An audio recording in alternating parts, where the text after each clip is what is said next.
കള്ളനെന്ന് വിളിച്ചാൽ ആർക്കാണ് പ്രശ്നം? വിജയനില്ലാത്ത പ്രശ്നം എന്തിനാണ് ദേശാഭിമാനിക്ക്? നോക്കൂ, ഇന്നലെ ദേശാഭിമാനിയുടെ കൂടെ വാരാന്ത പതിപ്പ് ഇറങ്ങിയിരുന്നില്ല. സാങ്കേതിക കാരണമെന്നാണ് റെസിഡന്റ് എഡിറ്റർ എം സ്വരാജ് പറഞ്ഞത്. എന്നാൽ എന്താണ് ആ സാങ്കേതിക തകരാറെന്ന് ആവർത്തിച്ച് മാധ്യമങ്ങൾ ചോദിച്ചതിന് മറുപടി ഉണ്ടായിരുന്നില്ല. തീർത്തും അടിസ്ഥാനരഹിതമായ കാര്യമാണ്. ഇപ്പോൾ VSന്റെ ചരമദിനം 21-ാം തീയതിയാണ്. അതിന് മുൻപുള്ള ഞായറാഴ്ച എന്ന നിലയ്ക്ക് ഇന്നത്തെ സൺഡേ സപ്ലിമെന്റും 21-ാം തീയതിയിലെ പത്രത്തിലെ VSന്റെ അനുസ്മരണ സംബന്ധിയായിട്ടുള്ള ഐറ്റവും സ്വാഭാവികമായും പത്രപ്രവർത്തകർക്കറിയാം, കാലേ കൂട്ടി തന്നെ എഡിറ്റോറിയൽ വിഭാഗം ഇതൊക്കെ സംബന്ധിച്ച് തീരുമാനങ്ങൾ എടുക്കുന്നതാണ്. ഞങ്ങൾ അങ്ങനെ ആ കാര്യങ്ങളെല്ലാം തീരുമാനമെടുത്ത് കഴിഞ്ഞതാണ്. 21-ന്റെ പത്രത്തിൽ അതിൻ്റെ ഭാഗമായിട്ടുള്ള പ്രത്യേക പേജ് ഉണ്ടാവുകയും ചെയ്യും. ഇതൊന്നും ഒഴിവാക്കിയ പ്രശ്നം ആരും ചിന്തിച്ചിട്ട് പോലുമില്ല. ഇന്ന് വാരാന്ത പതിപ്പ് അച്ചടിച്ച് ഇന്നത്തെ പത്രത്തോടൊപ്പം വിതരണം ചെയ്തിട്ടില്ല എന്നത് വസ്തുതയാണ്. അത് ഇന്നത്തെ പത്രത്തിൽ കൊടുത്തിട്ടുണ്ട്, സാങ്കേതിക കാരണങ്ങളാൽ ഇന്ന് അച്ചടിച്ചിട്ടില്ല എന്ന്. അതിൻ്റെ അർത്ഥം ഇത് ഒഴിവാക്കിയെന്നല്ല.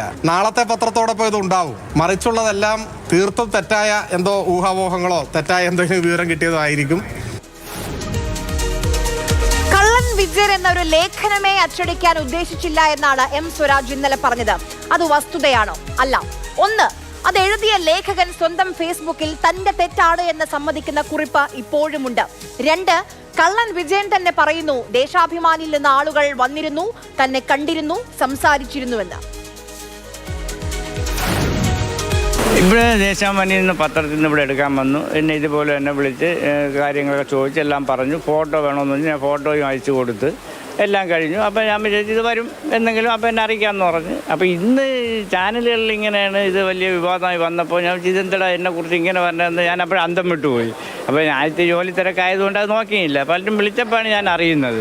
പിന്നെയാണ് അറിയുന്നത് ഈ കള്ളൻ എന്നുള്ള പേര് വന്നതാണ് എന്ന്. അപ്പം ഞാൻ മൊത്തത്തിൽ ഇതെല്ലാം ഞാൻ മറ്റേ പുള്ളിക്ക് കൊടുത്തു. അങ്ങനെ ദേശാഭിമാനിയിൽ നിന്ന് വന്നപ്പോൾ എൻ്റെ പേര് ഇങ്ങനെയാണ്, എൻ്റെ മാതൃഭൂമിയിൽ വന്നതൊക്കെ എടുത്ത് കാണിച്ചു കൊടുത്തു.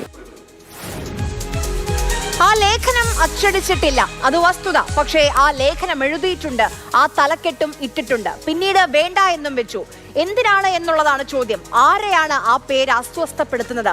ഇന്നലെ എം സ്വരാജ് പറഞ്ഞത് ഇതൊരു സാങ്കേതിക തകരാറെന്നാണ്.